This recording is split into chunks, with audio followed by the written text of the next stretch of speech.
The Galactic Commerce Bank of Zythros 7th had marble floors imported from 3 different star systems, each tile worth more than most humans saw in a year. I knew this because I'd spent the last 40 minutes staring at them while waiting in the lobby, my worn work boots looking especially shabby against all that polished stone. The receptionist, a floating jellyfish-like creature in a tank, had looked me up and down exactly once before directing me to the furthest seat from the door near the waste disposal units. I didn't mind the wait. I'd learned patience during my 5 years as a station mechanic, scraping together every credit I could save. What I minded was the stares. The Krev couple in their iridescent formal wraps whispered and pointed. A Thoraxian businessman physically moved seats when I scratched my nose. To them, I wasn't just poor, I was human. And in this sector, that meant I was probably stupid, definitely dangerous, and certainly not worth the oxygen I was breathing. Account designation 7742H, the jellyfish finally chimed, its translator rendering the sound as bored bureaucrats speak in my earpiece. Loan Officers Rex will see you now. 7th floor, office 7 Martine. The elevator played soft music that my translator couldn't interpret, probably something considered classical in Krev culture. I caught my reflection in the polished doors. My jumpsuit was clean, at least. I'd scrubbed the grease stains for an hour last night, got most of them out. My dark hair was tied back neatly. I'd even trimmed my beard. I looked, if not prosperous, at least respectable. I was wrong about that. I knew it the moment I stepped into Office 714. Loan Officer Rex was what humanity had started calling a Drake, one of the Saurian elite from the Draconis cluster. 7 feet tall, scales that shimmered between gold and bronze, with ridge crests that flared slightly when he was annoyed, which, based on his expression when he saw me, was, immediately, a human, he said, not even bothering with a greeting. His actual voice bypassed the translator, deep, resonant, the kind of sound you felt in your chest. This is highly irregular. The secretary didn't mention... He tapped something on his desk display. You're here for a loan application? Yes, sir. I submitted the preliminary forms 3 weeks ago. Account designation. I can read. He waved a clawed hand dismissively, his eyes scanning whatever my file showed. Those eyes, vertical slits of amber, narrowed further with each passing second. A mechanic. Station level 47. No collateral, no property, no family wealth. He looked up at me, and I saw something that made my jaw clench. Not just contempt, amusement. And you're asking for 50 credits. The way he said it, 50 credits, like the words tasted funny. Yes, sir, I've prepared a full business proposal. 50 credits. He leaned back in his chair, which probably cost more than 50 credits by itself. In my 15 years as a senior loan officer, do you know what the smallest business loan I've processed was? I waited. 12,000 credits for a Thoraxian restaurant expansion. The applicant had 3 existing establishments and property worth 200,000 credits. Zrex's mouth opened slightly, showing rows of sharp teeth. A smile. And you walk in here smelling of lubricant and desperation, asking for 50 credits. It's a small operation, I said evenly. I'm not trying to... Let me save us both time. He stood, and his full height was meant to intimidate. It worked. Humans arrive in this sector with nothing. You work menial jobs because you're suited for nothing else. You live in the lower levels because that's where you belong. And occasionally one of you gets a ridiculous idea that you can be more than what you are. He walked around the desk, each step deliberate. The answer is no. Not just no. I'm flagging your account to prevent you from wasting any other officer's time. You want 50 credits? Save them. Like everyone else at your station does, this bank serves real businesses. Real species. My hands were fists at my sides. I'd expected rejection. I'd even expected some prejudice. You don't live as a human in alien space without developing thick skin. But this was something else. This was theatrical cruelty. I have a business plan, I said quietly. If you just look, get out. He'd already turned away back to his desk. And take whatever cologne humans use to mask their stench. It's not working. I stood there for 3 more seconds, long enough to memorize the office number on his desk plaque, long enough to see the photo frame showing him with a younger female Saurian, probably his daughter, both of them dressed in expensive formal wear. long enough to let the humiliation burn into something harder. Then I left. The elevator ride down felt longer than the one up. The lobby's expensive marble meant something different now. Not just wealth, but a barrier. A gate designed to keep people like me on the outside. The Krev couple was gone, but a new set of aliens waited on the plush chairs, all of them belonging to species that owned things. Property, businesses, futures. I pushed through the rotating doors into the station's main corridor, where the air smelled like recycled oxygen and fried food from the vendor stalls. Level 23 was nice. Good lighting, clean floors, shops that sold things beyond basic necessities. I worked 60 levels below this, where the station's guts were. The machinery that kept everyone alive, the systems that broke down daily, the infrastructure held together by mechanics like me. My communicator buzzed. "Marcus, you're late." Trev's voice, annoyed but not angry. Trev was my supervisor, a Ythrian who'd actually given me a chance when I'd arrived. "We've got a coolant leak in Reactor 3's secondary line." On my way, I caught the industrial lift down, packed in with 3 other maintenance workers, none of them human. They gave me the space people give to something they're not sure about, but we'd worked together long enough that it wasn't hostile. Just careful. The reactor levels were hot, loud, and bathed in the orange glow of warning indicators. Trev handed me a toolkit without preamble. "Leaks at Junction 47. We've got about 3 hours before we have to shut down the whole section. I'll have it done in 2. I did it in 90 minutes.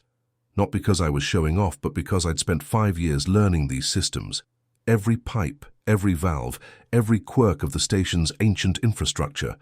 The Ythrian engineers who designed it were brilliant but overconfident. They'd built redundancies that looked good on paper, but failed in practice. I'd learned where to bypass, where to reinforce, where to jury-rig solutions that lasted longer than the original parts. When I climbed out of the access tunnel, covered in coolant residue and sweat, Trev was waiting with the scanner confirmation. "Clean seal. You're getting better at this. Thanks." I cleaned my hands on a rag. "Trev, if you had 50 credits to start a business, what would you do?" He blinked, all 3 eyes in sequence. 50 credits, that's... What kind of business? Salvage, small scale, station debris, abandoned equipment, recycling rare materials. You'd need a license, insurance, storage space. He counted on his elongated fingers. And 50 credits wouldn't cover the license application alone. Not in this sector, but in unclaimed space, dead stations. His antenna twitched, the Ythrian equivalent of a frown. Dead stations are dead for a reason, Marcus. Radiation, structural collapse, pirates, and humans can't even apply for salvage rights without a sponsor. I know. I'd known. That's why my business plan, the ones Rex hadn't bothered to read, had been so carefully constructed. What if I wasn't applying for rights? What if I just salvaged? That's called theft. It's only theft if someone owns it. Trev's antenna went flat, concerned now. "Marcus, whatever that banker said to you, he didn't say anything that wasn't true." I shouldered my toolkit. "Humans work menial jobs because we can't get capital for anything else. We live in the lower levels because we can't afford better, and the system's designed to keep it that way." I met his eyes, all 3 of them. "Unless we change the system. By becoming criminals? By finding the cracks?" I didn't wait for his response. My shift was over and I had work to do. My quarters on level 47 were 80 square feet, a bed that folded into the wall, a desk that doubled as a eating surface, and a bathroom the size of a closet. Luxury by lower-level standards, which tells you everything about lower-level standards. But it was mine, paid for with my own credits, and it had one feature I'd spent 6 months installing, a completely illegal, heavily encrypted network terminal. The Galactic Network was supposed to be open, free information for all species. In practice, about 60% of it was locked behind membership walls, species restrictions, and economic barriers. But I'd spent years learning from the best hackers humanity had produced, the desperate ones who'd figured out alien systems because they had to. I wasn't stealing money. I was stealing knowledge. The database I accessed was one most people didn't know existed, a navigation archive for decommissioned stations. When the big corporations abandoned facilities, they filed reports about hazards, remaining assets, and legal status. Most of it was automated, and most of it was unread. But buried in those reports was gold. Locations of stations abandoned so long ago that salvage rights had expired. I'd been building a list for 2 years, 73 stations in unclaimed space, all of them marked as total losses, all of them still containing equipment that could be recovered and sold. The problem had always been the same. I couldn't afford a ship, couldn't afford fuel, couldn't afford the tools I'd need. But 50 credits. 50 credits could buy me something else. I pulled up the classified ads, the real ones, not the polished commercial networks. These were the listings on the dark corners of the station's local network, where people sold things they couldn't advertise openly. Stolen goods, usually, or equipment salvaged without proper permits. There, space-worthy transport pod, no questions. 45 credits. I sent the message before I could second-guess myself. The response came in 4 minutes. Docking Bay 93, midnight, cash only. I worked a double shift the next day, picked up an emergency repair job that paid under the table, and by 11:45 p.m. I had 47 credits in hard currency chips, the kind that couldn't be traced, my entire savings, plus every favor I could call in. Docking Bay 93 was in the industrial section, where cargo haulers came and went without much oversight. The space-worthy transport pod turned out to be a Ythrian escape shuttle that had seen better decades. It was 12 feet long, designed for 6 passengers, and looked like it had been through a meteor storm. The seller was a Krev with suspicious eyes and a handheld scanner. You the human. I'm Marcus. That's the pod. She flies. Barely. No warranty, no guarantee, no comeback if you die in her. I walked around the shuttle, checking the hull integrity by eye. The outer shell was scarred but solid. Ythrian engineering was overbuilt by design. The engine ports looked clear. Can I check the systems? You got 20 minutes, then security does a patrol. The interior smelled like old plastic and fear.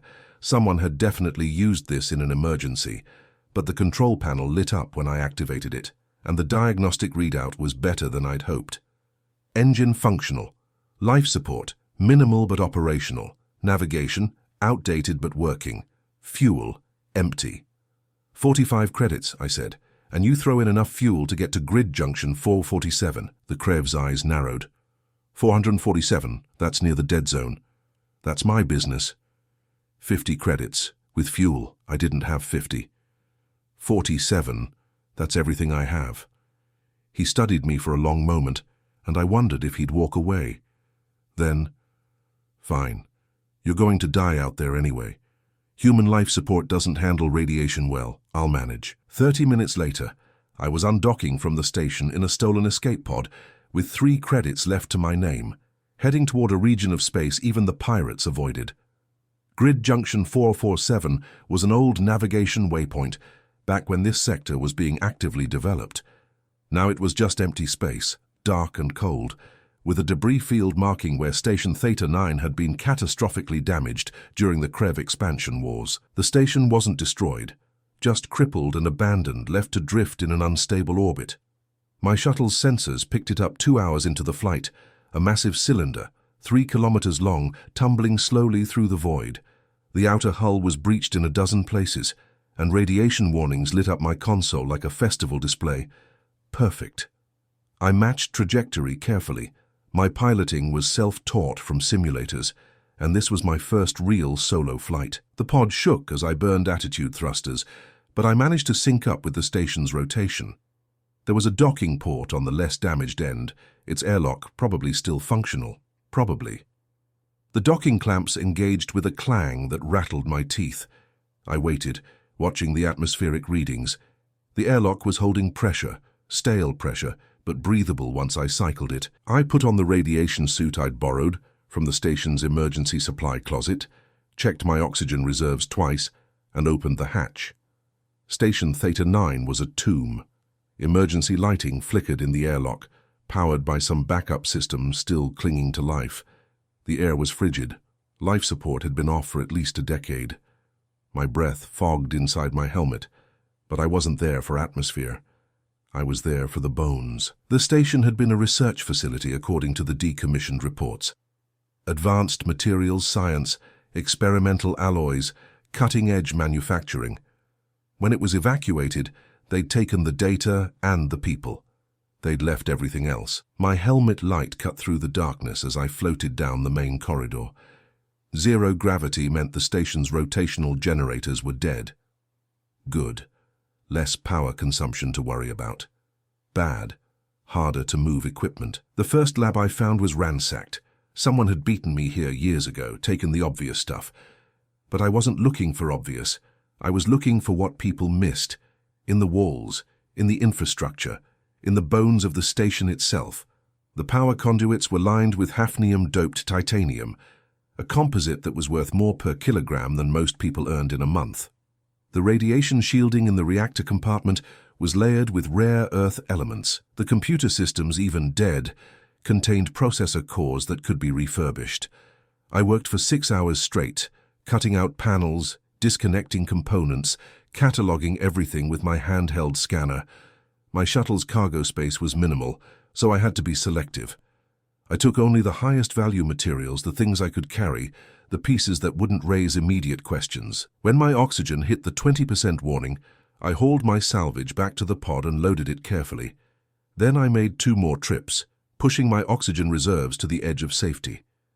By the time I undocked, my shuttle was packed with about 200 kilograms of materials that, if I could sell them quietly, would be worth somewhere between 2,000 and 3,000 credits. The return trip took 3 hours, and I spent most of it trying not to think about what I'd just done. Unauthorized salvage in a dead zone. Possession of materials I couldn't prove ownership of. Flying an unregistered shuttle. But also, I'd done it. Me. A human with no connections, no wealth, no backing. I'd found a crack in the system and slipped through it. The hard part was always going to be selling it. I couldn't go to legitimate buyers. They'd ask questions about provenance. I couldn't go to my usual contacts. They dealt in small-scale stolen goods, not industrial materials. I needed someone who moved volume, didn't care about sources, and wouldn't cheat me too badly. I found him on level 52, in a warehouse that officially processed recycled station components. His name was Crix, a thoraxian with a mandible twitch that suggested either nervousness or excitement, hard to tell with insectoids. "Human," he clicked, his translator rendering it flat. "You're the one who sent the manifest." "That's me." I'd sent him a carefully edited list of what I had. Nothing so rare it would draw attention, but valuable enough to be worth his time. "Show me." I'd stashed the salvage in a rented storage locker. Cost me 2 of my last 3 credits for a day's access. I led him there, opened it, and watched his compound eyes process what he was seeing. Hafnium titanium composite, grade 3 radiation shielding, processor cores. His mandibles clicked rapidly. "Where did you get this?" "Does it matter? If it's military, it's not military, it's decommissioned civilian station components." "Which station?" I'd prepared for this. "Does it matter?" I repeated. "You're buying materials, not history." He examined a section of conduit, running it under a scanner. The readout satisfied him. "I'll give you 800 credits for the lot. It's worth 3,000 minimum." "To someone who has paperwork. To you?" His mandibles spread, a thoraxian smile. 800. I'd known this was coming. 1,500. And I'll bring you more next week. That changed his posture. "More? A lot more. But I need working capital. 1,500 now, and I'll bring you 5 times this volume in 10 days. That's a significant claim. That's a significant profit margin for you." We settled on 1,200 credits, and I walked out of that warehouse with more money than I'd ever held in my life. It should have felt like victory. Instead, it felt like the starting line. I spent the next 3 months in a pattern that would have killed most people. Work my regular shifts, sleep 4 hours, take the shuttle out to dead stations, salvage until my oxygen ran low, return, sell, repeat. I upgraded my equipment piece by piece, better cutting tools, a proper cargo sled, improved radiation shielding. The dead zone was full of ghosts, and I learned to navigate them. Station Theta 9 was just the start. I found a collapsed mining platform with intact drilling heads worth a fortune, an abandoned luxury liner with precious metal fixtures that had somehow survived looters, a military way station from a war so old that even the hazard warnings had expired. I wasn't the only salvager out there. I learned to spot the signs of other operators, to avoid their territories, to find stations so remote or dangerous that no one else bothered. The dead zone wasn't dead. It was full of desperate people like me, scavengers working the carcass of civilization's expansion. But I was better than most. Maybe it was the mechanics training. I could look at a wreck and see what was valuable, what was salvageable, what was dangerous. Maybe it was desperation. I had less margin for error than any alien with a safety net. Or maybe I was just lucky. After 6 weeks, I hired my first employee, a human woman named Sarah, who'd been working food service on level 51. She was younger than me, faster in 0G, and had a pilot's license that had been revoked for a navigation accident that wasn't her fault. We didn't talk much, just worked. She understood what I was building because she'd tried to build something similar herself. After 8 weeks, I rented actual warehouse space on level 48 and registered a business. Chimera Salvage Operations. The name was a joke. Chimeras were mythical human creatures, cobbled together from different parts. Like my company, like me. After 10 weeks, Crix couldn't handle my volume anymore and introduced me to his suppliers, the people who bought industrial quantities and asked even fewer questions. My profit margins improved. After 12 weeks, I had 42,000 credits in a secure account, 3 employees, 2 shuttles, and a reputation in the salvage community as either very skilled or very lucky. And I still thought about Office 714 every single day. The Galactic Commerce Bank of Zythros 7th hadn't changed. Same marble floors, same contemptuous receptionist, same ambient smell of money I didn't have. Except now, I did have it. I was wearing new clothes, not expensive, but clean and professional. I'd scheduled an appointment properly this time, listed my business credentials and been assigned to a junior business specialist on the 3rd floor. I cancelled that appointment at the reception desk. I need to see Loan Officer Zerex, Office 71T. The jellyfish receptionist pulsed with what might have been irritation. Officer Zerex only sees established clients. You're scheduled with... Tell him Marcus Chen is here, the human who wanted 50 credits 3 months ago. There was a long pause, while the receptionist presumably checked records or sent messages. Then, 7th floor, Office 714, Officer Zerex will give you 5 minutes. The elevator ride up felt different this time. I wasn't nervous. I wasn't angry. I was just curious. Office 714 looked the same. Zerex looked the same. Same bronze-gold scales, same impressive height, same ridge crests.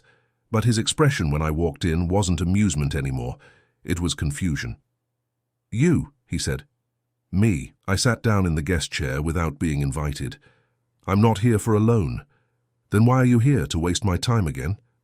"I'm here because I thought you'd want to know how that 50-credit loan would have performed." I pulled out my tablet and set it on his desk. 12-week return on investment, 84,000%.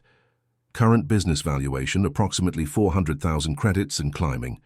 Employee count, 7. All human, by the way. He stared at the tablet like it might bite him. "This is falsified." "It's verified. Feel free to check with the Commerce Registry, Chimera Salvage Operations." I leaned back. "We're the largest independent salvage operator in this sector now. In another 6 months, we'll be the largest regardless of independence." His claws actually scraped the desk surface. "That's impossible. You're human?" I smiled. "Yeah. Turns out being underestimated is a competitive advantage.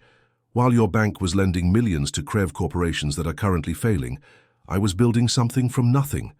Or from 50 credits I had to save myself because no one would invest in me." Zrex's ridge crests flared. Anger or embarrassment, hard to tell. "If you're here to gloat, I'm here to offer your daughter a job." That stopped him cold. "What?" "Scylla Zrex. She was fired from her analyst position at Thorian Investment Group 3 weeks ago. I checked. She's talented, just had the bad luck of working for a company that over-leveraged on human prohibition futures." I pulled up another file on my tablet. "Your advice, I believe. You told Tigji that humans would never succeed in this sector. They bet accordingly.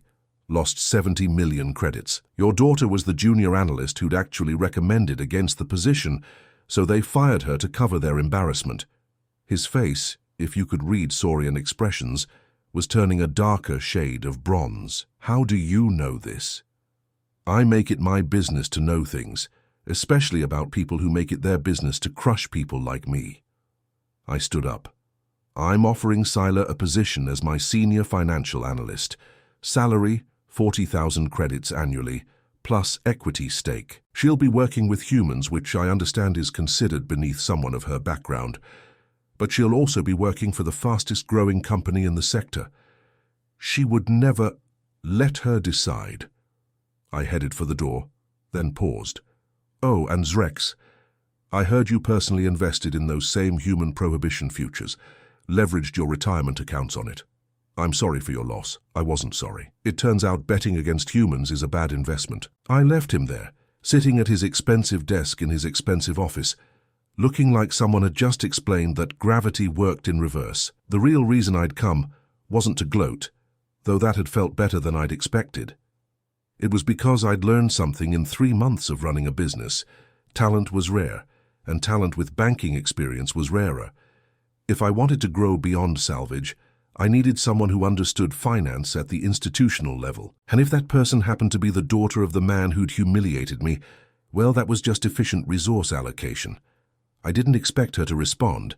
I'd sent the job offer through official channels, along with a personal message explaining that I didn't hold her responsible for her father's actions. Professional. Courteous. Probably a waste of time. She called me 6 hours later. Mr. Chen. The voice was Saurian accented, but speaking flawless Galactic standard. This is Scylla Zrex. I received your offer. Thank you for responding. I know the circumstances are unusual. My father just spent 30 minutes screaming at me about humans, dignity, and family reputation. She sounded tired. So, I looked into your company. Chimera Salvage. 3-month growth rate that shouldn't be possible. Operating in regions that most salvagers won't touch. Profit margins that suggest either brilliant efficiency or catastrophically risky practices. Probably both, I admitted. I want to see your operation tomorrow. If it's legitimate and if you can convince me you're not just hiring me to spite my father, I'll consider your offer. That's fair. I gave her the warehouse address. Level 48, Section J7. We start early, 6 a.m. station time. I'll be there. She hung up before I could say anything else. Sarah looked up from the inventory terminal when I walked back into the warehouse. You look pleased with yourself. Maybe. Did you go to that bank? Maybe. Marcus, she crossed her arms. What did you do? Made a job offer. Speaking of which, we need to clean this place up. We have a visitor tomorrow. A visitor? Our warehouse was functional, not pretty. Stacked salvage containers, tool racks, a corner that served as an office, and a break area that was just folding chairs near a hot plate. What kind of visitor? The kind who might think humans are disorganized scavengers unless we prove otherwise. We spent the evening organizing, labeling, and creating something that looked like a professional operation. Because it was a professional operation, but we'd been too busy growing to worry about appearances. Scylla Zrex arrived at 5:58 a.m., which told me something about her immediately. She was shorter than her father, maybe 6 feet tall, with scales that were more silver than gold, and ridge crests that were smaller, more refined. She wore professional attire that probably cost more than my shuttle, and she carried a tablet with the air of someone who documented everything. Mr. Chen. Marcus, please. This is Sarah, my operations manager. That's Kenji doing inventory. I gestured to where my newest hire was scanning containers. And the rest of the crew is out on a salvage run. You have 7 employees and 3 are currently in active space? 4 are currently in space. I'm down to 3 here because I'm talking to you. I led her toward the office corner. Coffee, it's human style, but I've had coffee. She accepted a cup, examined the warehouse with what I was learning to recognize as an analyst's eye. Your overhead must be significant. Warehouse rental at this level isn't cheap, and you're operating shuttles that require fuel, maintenance, insurance. We don't have insurance. Her ridge crests flattened. You're running uninsured salvage operations in dead zones. Insurance companies won't cover humans for deep salvage. The premiums they quoted were designed to be prohibitive. I pulled up our financial records on my tablet. I'd prepared a sanitized version that didn't show exactly where we were working. So we self-insure. Every crew member gets hazard pay plus a safety fund contribution. If something happens, we cover it ourselves. She studied the numbers. Her eyes, same amber as her father's but somehow warmer, moving rapidly. Your profit margins are incredible. Our costs are low. We work harder than corporate salvage operations, take jobs they won't risk, and we don't have shareholders expecting dividends. You have no capital reserves. If you lost a shuttle or had a major accident, we'd be ruined. Yes. I sat down across from her. That's why I need a financial analyst. Someone who can help me build proper reserves, diversify income streams, and plan for growth without overextending. You need a miracle worker. I need someone smart who's willing to work with humans. Her claws tapped the tablet surface. A nervous gesture, maybe, or thoughtful. My father thinks you hired me to humiliate him. Your father thinks everything is about him. I met her eyes. I hired you because you were the analyst who got fired for being right. That's exactly the kind of judgment I need. I was right about human prohibition futures, yes, but I was also wrong about the Krev mining expansion, the Thoraxian agriculture speculation, and... She gestured with one clawed hand. I'm not infallible. I'm not looking for infallible, I'm looking for honest, even if honest means telling you that your operation is one disaster away from bankruptcy. Especially then. She was quiet for a moment, looking around the warehouse again. Sarah was loading a cargo shuttle. We had a delivery scheduled for noon. Kenji was singing something in Japanese, badly off-key. The space heater in the corner was rattling because I hadn't fixed it yet. This is insane, Sila said finally. Everything about this is insane.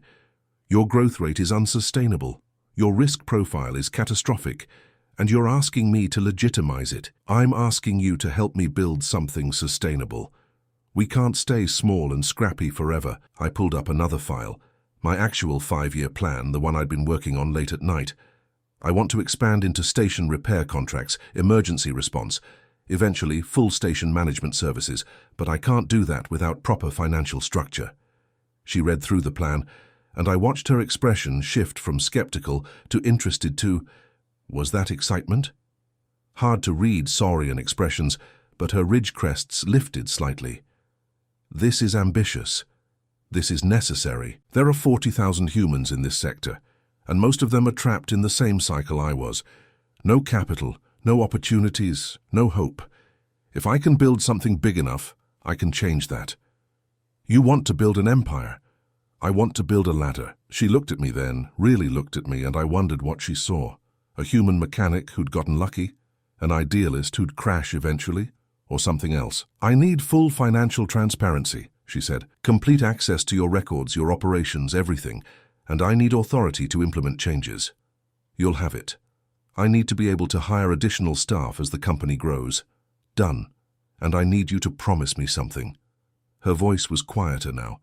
If my father tries to interfere, when my father tries to interfere, you won't use me to hurt him. That was the real question, wasn't it?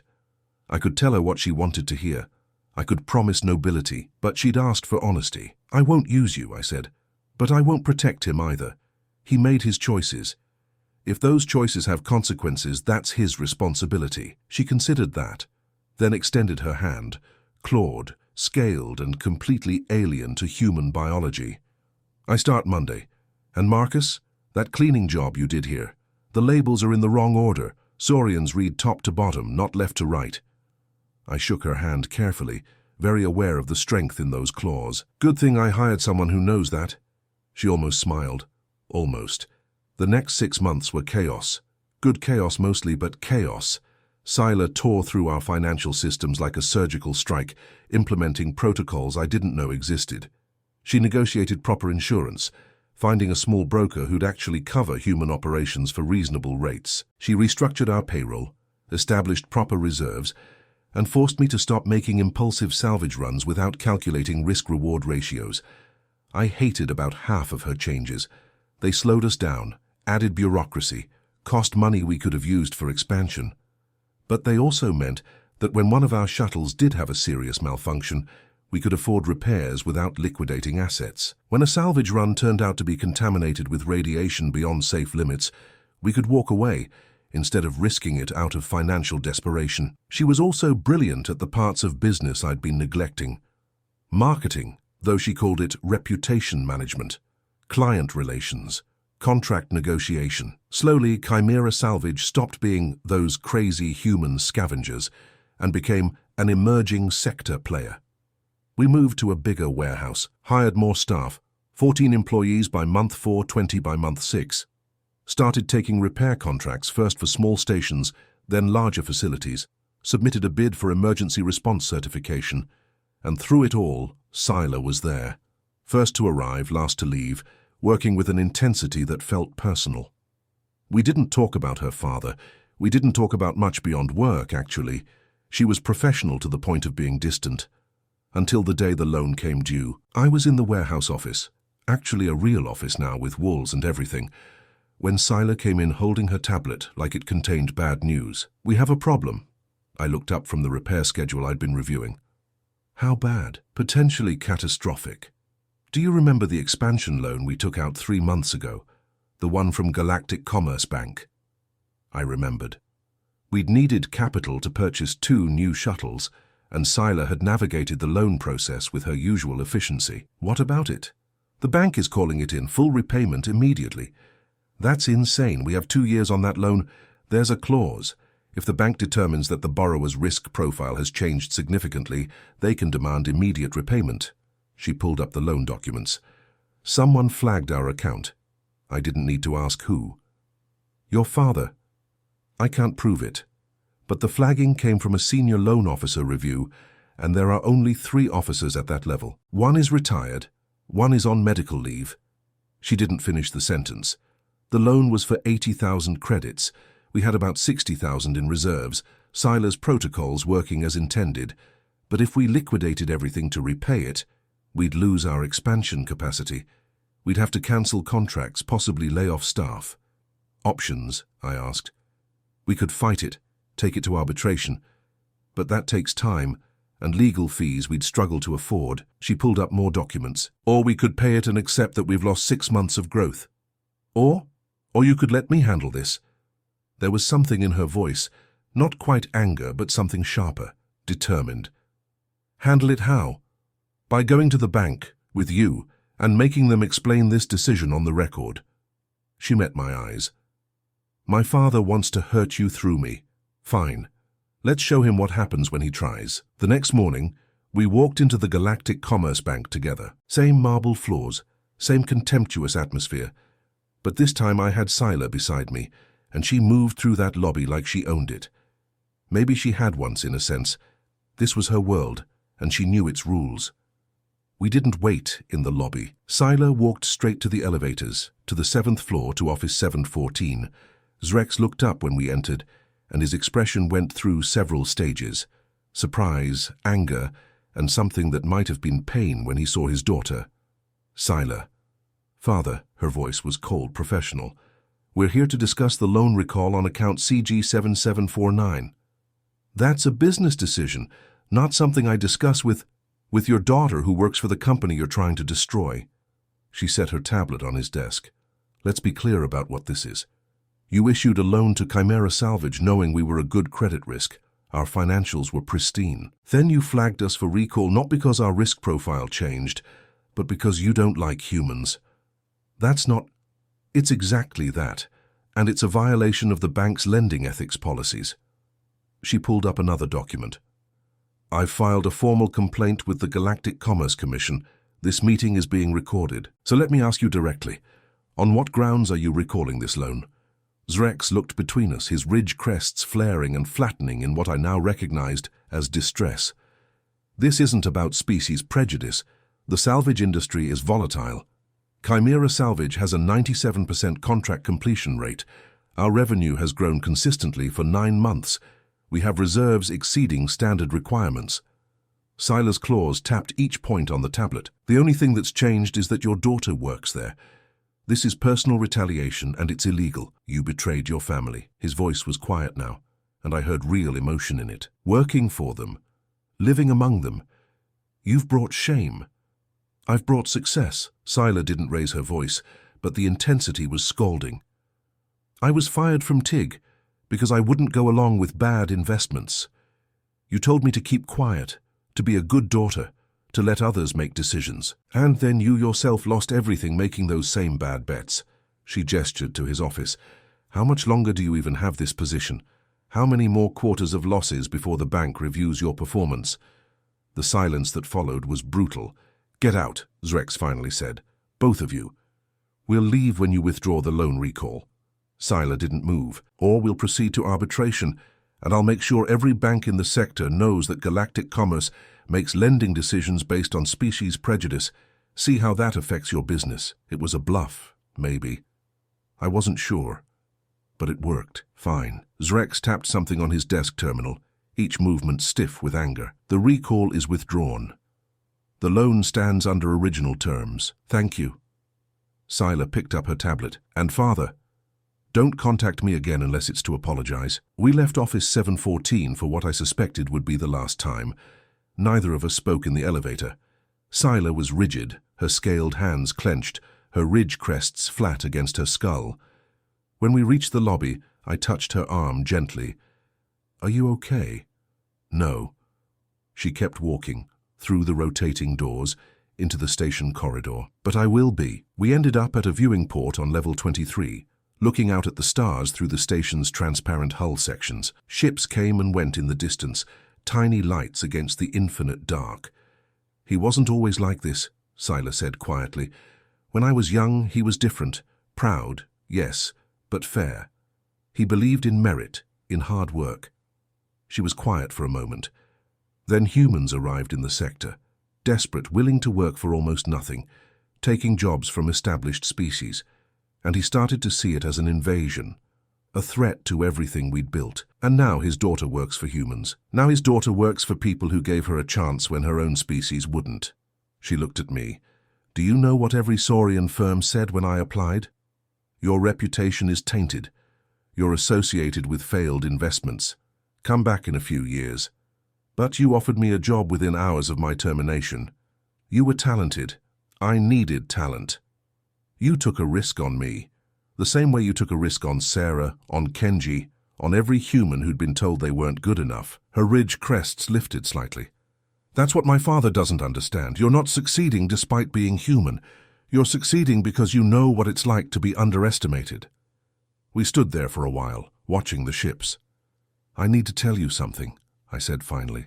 When I first came to your father for that loan, I was angry, humiliated, and part of me did want revenge. I turned to face her. When I offered you the job, it wasn't just because you were talented. It was also because I knew it would hurt him. I'm not proud of that. I know. You know?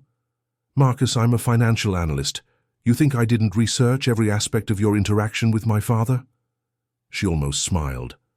I knew exactly what you were doing when you offered me the job, and I took it anyway. Why? Because spite is an excellent motivator, but it's a terrible foundation. She met my eyes.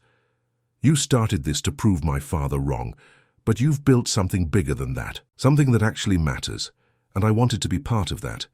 Even if it means losing your family? I lost my family when they chose prejudice over me. Her voice was firm. But I've gained something else. Before I could ask what, Sarah called on my communicator. Marcus, we have a problem at the warehouse. One of the clients is here demanding to speak with you personally. We rushed back to level 48 to find a Thoraxian in expensive business attire waiting in our lobby. We had a lobby now, sort of. Sarah looked stressed. The Thoraxian introduced himself as Crix, Operations Director for Stellar Dynamics, one of the largest station management corporations in the sector. Mr. Chen, I'm here with an unusual proposal. I'm listening. Our corporation manages 47 stations in this sector. We're expanding operations and need additional capacity for salvage, repair, and emergency response. His mandibles clicked thoughtfully. We've been impressed with your company's growth. We'd like to acquire Chimera Salvage. The number he quoted made my head spin. 4 million credits, more money than I'd ever imagined having. That's generous, I managed. It's fair market value for your contracts and reputation. Crix pulled up a formal offer document. You would stay on as a regional director, of course. Your staff would be integrated into our existing teams, and you'd finally have the resources to operate at scale. It was everything I'd supposedly wanted. Resources, legitimacy, security. I looked at Scylla. She was reading through the offer document, her expression carefully neutral. Can I have a day to consider? I asked. Of course, but Mr. Chen, this offer expires in 72 hours.